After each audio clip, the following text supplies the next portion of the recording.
के जो जनसंवाद के कार्यक्रम हैं, पहले के कार्यक्रमों से थोड़ा-सा अलग दिखाई देते हैं? देखिए, पहले के जो जनसंवाद के कार्यक्रम है वो जिला केंद्रों के ऊपर सारे जिले के लोगों को बुला करके जिनकी कोई लंबी समस्याएं पेंडिंग है, ग्रीवेंसेस हैं, उनके सभी अधिकारियों को बुलाया जाता है। वहीं बैठे-बैठे सब कोई जितने भी ज़्यादा हो सकते हैं उनके सॉल्यूशन करने का ये काम किया जाता है। लेकिन ये एक जनसंवाद है गाँव में, हर गाँव के अंदर ज़्यादा समय नहीं, लेकिन 1 डेढ़ घंटा वहाँ रुक कर के वहाँ के लोगों से बातचीत करना। उस बातचीत में उनके सुझाव भी काफ़ी अच्छे आते हैं, जो सामूहिक समस्याएं उनके बारे में चर्चा करते हैं। पहले से जो हमने व्यवस्था परिवर्तन के काम किए हैं, चाहे वो परिवार पहचान पत्र के माध्यम से राशन कार्ड की बात हो, चाहे ओल्ड एज पेंशन की बात हो, चाहे आयुष्मान भारत की बात हो, मुख्यमंत्री परिवार अंत्योदय योजना की बात हो, सरकारी नौकरियों की बात हो, ट्रांसफर्स की बात हो, जितने विषय उनके गाँव से संबंधित होते हैं सबकी मैं चर्चा करता हूँ और सब बहुत सर, प्रसन्न इन है। सभी मुद्दों की बात करूँगा, लेकिन सबसे पहले यही पूछूँगा कि आपके माइंड में कहाँ से आया कि खाट पर बैठकर, मुड्डे पर बैठकर एक अलग ही राजनीति पर चर्चा की जाए? देखिए, मैंने बताया जैसे 2 साल हमारे लगातार कोविड के कारण से वो खराब हुए। कोविड के समय में जैसा आपको पता है वातावरण था, हम लोगों में जा नहीं सकते थे, उनके साथ इकट्ठे बात नहीं कर सकते थे। हमने उस समय का उपयोग किया कि हम क्यों नहीं ऐसी योजना बनाएँ कि घर-घर में जाने का जो एक सर्विसेज़ देने का काम है, चाहे वो सेवाएँ हैं, चाहे योजनाएँ हैं, उन सबको हर घर तक वो पहुँचे। बहुत बड़ा काम उस समय परिवार पहचान पत्र का हमने किया, फुल प्रूफ सिस्टम।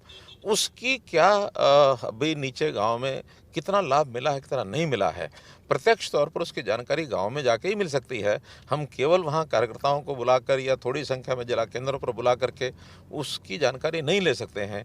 इसलिए जितने बड़े-बड़े गाँव हैं, सब में जाएँगे, सब में वहाँ के लोगों से प्रत्यक्ष पूछेंगे, वहाँ उनको उस प्रकार के लाभ हुए कि नहीं हुए, और सब ये बता रहे हैं लाभ हुए हैं। तो प्रत्यक्ष लोगों के साथ जुड़ना, वो भी ग्रामीण जनता के साथ जुड़ना, ये इसके पीछे का सर, आप उद्देश्य लोगों था। से डायरेक्ट जुड़ रहे हैं, नौकरियों की बात भी आप करते हैं, ग्रामीण भी बताते हैं कि आपने जो कई गाँवों का डाटा रखा कि किसी गाँव में 90 नौकरियाँ, किसी गाँव में 50 नौकरियाँ, सरकारी नौकरियों में गाँव ग्रामीण भी मानते हैं कि मेरिट के आधार पर नौकरी मिली है।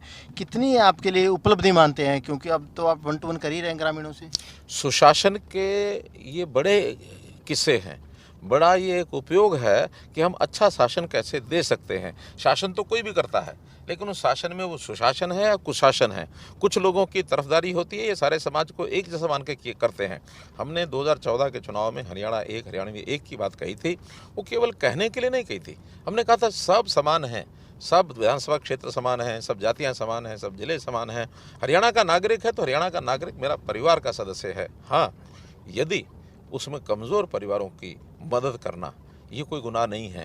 ये हमारा संविधान भी अलाउ करता है कि जो पिछड़ा समाज है, गरीब समाज है, जो कोई नीडी है, ज़रूरतमंद है, उनके लिए विशेष योजनाएं बना करके उनको लाभ पहुंचाए जा सकते हैं। वो लाभ हम पहुंचा रहे हैं, चाहे उसके अंदर मेरिट के ऊपर नौकरियां हों, और जिन परिवारों में नौकरी नहीं है उनको 5 नंबर अतिरिक्त देने की बात हो, चाहे राशन कार्ड बनाने की बात हो, प्रोएक्टिव सर्विसेज सब हैं।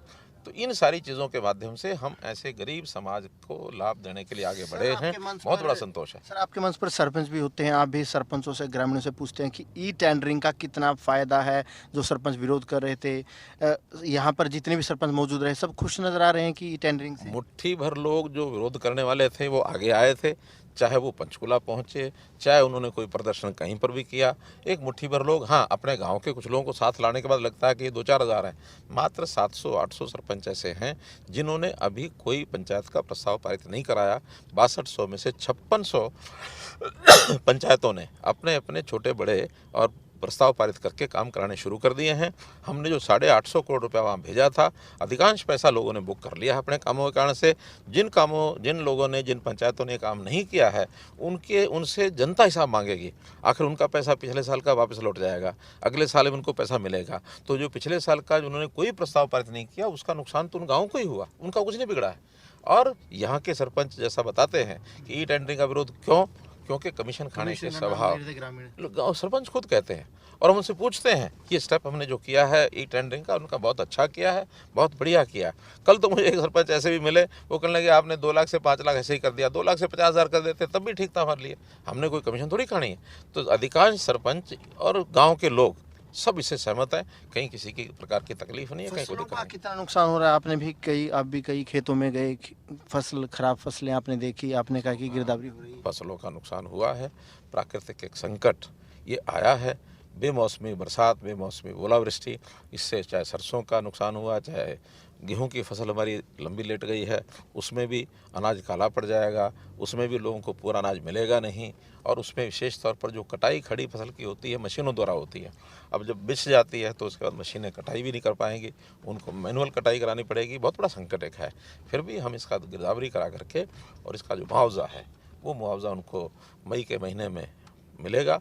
और जिन्होंने अपना बैंकों के माध्यम से किस्त कटा करके कंपनियों से बीमा करा रखा है उनको कंपनियों के द्वारा मिलेगा।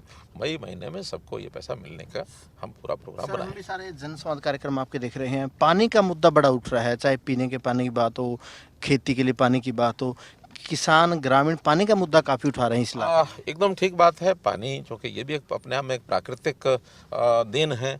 पानी हम बना नहीं सकते, पानी जितना हमारे पास है उतना ही हमको उपलब्ध कराना, उतना ही दे पाना है। हाँ, पानी के लिए अलग अलग प्रबंधन की जो बात हमने की है उसमें जो गंदा पानी है उसकी ट्रीटमेंट करना, उसको रीयूज़ करना, उसको दोबारा से घरों के लिए जहाँ जहाँ सफाई का काम है उसके लिए उपयोग करना, जहाँ वाहन धोने की जो बातें शहरों में चलती हैं उससे भी हम उसको भी कर सकते हैं। हम इसमें इरिगेशन, बागवानी, इंडस्ट्री, इसको भी वो पानी उपलब्ध कराएंगे। तो हमारा जो ताज़ा पानी है नहर का वो पीने के पानी के लिए बचे, इसके लिए हम करेंगे। और इसमें आगे चल कर के पानी की और उपलब्धि हमको कैसे हो, एसवाइल का पानी कैसे मिले हमको, किस प्रकार से किसाऊ और लखवार डैम, कैसे रेणुका डैम, उसमें से पानी की उपलब्धता हो। सरस्वती पर भी एक छोटा डैम हमारा बन रहा है, उसमें से थोड़ा पानी उपलब्ध होगा। तो ऐसे पानी के स्रोत ज़्यादा से ज़्यादा उपलब्ध हों, दोहन करें, ये हम काम कर रहे हैं। दूसरी इस पानी के साथ जुड़ी समस्या है वो पानी की निकासी। पानी की निकासी भी, खेतों में पानी खड़ा हो जाता है, तालाबों में पानी खड़ा है, कहीं कहीं गाँव में गलियों में भी पानी खड़ा है। इसकी निकासी का विशेष प्रबंध हमने वैसे तालाब अथॉरिटी एक प्रोग्राम बनाया है, हरियाणा की तालाब अथॉरिटी के माध्यम से 18,000 तालाबों को इनको ठीक से सुव्यवस्थित किया जाए, इनके पानी का भी उपयोग हम करें। तो इस नाते से ये सारे कार्यक्रम चल रहे हैं। मुझे लगता है अगले 6 महीने में, साल में ये सारी चीज़ें ठीक हो जाएंगी। सर, हमने आपके कार्यक्रम देखे, जनसंवाद में लोग सुझाव काफ़ी देते हैं। एक व्यक्ति ने सुझाव दिया था कि जो थानों में वाहन होते हैं उनकी नीलामी ऑनलाइन होनी चाहिए। आपने तुरंत उस सुझाव को मान लिया। पानी को लेकर एक दो सुझाव दिया, आपने वो सुझाव भी मान लिए। सुझाव लोगों के मिल रहे हैं, ग्रामीणों को, और आप मान भी रहे हैं ग्रामीणों को सुझाव साथ के साथ। ये बड़ी बात है। आप मुख्यमंत्री हैं, वो ग्रामीण सुझाव देते हैं, आप तुरंत घोषणा कर देते हैं। मेरा मत ये है, अच्छे काम का जो विचार है, ऐसा नहीं है जो लोग चंडीगढ़ में बैठे हैं, एयर कंडीशन बैठे हैं, उन्हीं के दिमाग में आता है। अच्छा विचार कहीं से भी निकलता है। अच्छा विचार गांव का एक सामान्य अनपढ़ व्यक्ति भी अच्छी बात कह सकता है। कल एक व्यक्ति ने मुझे एक जो नहर से रजवाए निकलते हैं, वहाँ जो सॉकेट लगती है, उस सॉकेट में जो फ्रंट साइड में लगती है उसके कारण से वहाँ कोई ना कोई चीज़ फंसती है, सॉकेट बंद हो जाती है। उस सॉकेट को साफ़ करने के लिए व्यक्ति को नहर के अंदर जाना पड़ता है, ठंड में जा नहीं सकता है। तो उन्होंने कहा कि हौदी बना करके और वहाँ सॉकेट लगाया जाए। और एससी को मैंने कहा ये इतना अच्छा ये प्रयोग बता रहे हैं, आप इनको समझ करके प्रयोग करके मैंने मुझे बताओ। अच्छा काम कोई बताएगा, कहीं से भी बताएगा, सत्ता पक्ष के लोग बताएं, विपक्ष के लोग बताएं, जो लोग आम गांव में बैठा हुआ व्यक्ति बताता है, हम उसका सम्मान करते हैं, उसको जो लागू करने वाले लागू करेंगे। बिल्कुल। परिवार पहचान पत्र को लेकर भी ग्रामीणों में काफ़ी जोश नज़र आ रहा है। आप कह रहे हैं कि ज़्यादा से ज़्यादा परिवार पहचान पत्र के माध्यम से, जैसा मैंने बताया कि हम सारी योजनाएं चला रहे हैं, चाहे राशन की हो, राशन कार्ड की हो, और चाहे वो लोगों के जो ओल्ड एज पेंशन के विषय हैं उसके कारण से हो, लोगों को रोज़गार की बात हो, आयुष्मान कार्ड की, चिरायु कार्ड की, ये सारे विषय परिवार पहचान पत्र के माध्यम से पूरे हो रहे हैं और जनता इससे खुश है। आखिरी सवाल सर, अब आगे कार्यक्रम कहाँ पे? अगला गांव मेरा कार्यक्रम भवानीखेड़ा में कार्यक्रम है और इसलिए भवानीखेड़ा के लोगों को मैं जाके मिलूंगा। बिल्कुल। देखिए, मुख्यमंत्री साहब जनसंवाद कार्यक्रम में लगे हुए हैं, लोगों का भी पूरा समर्थन सीएम साहब को मिल रहा है। इस तरीके से बच्चे भी सीएम साहब को हाथ हिलाते हैं और सीएम साहब भी सभी का अभिवादन लेते हैं और कहीं ना कहीं मुख्यमंत्री सभी ग्रामीणों से यहाँ पर बातचीत करते घूम रहे हैं।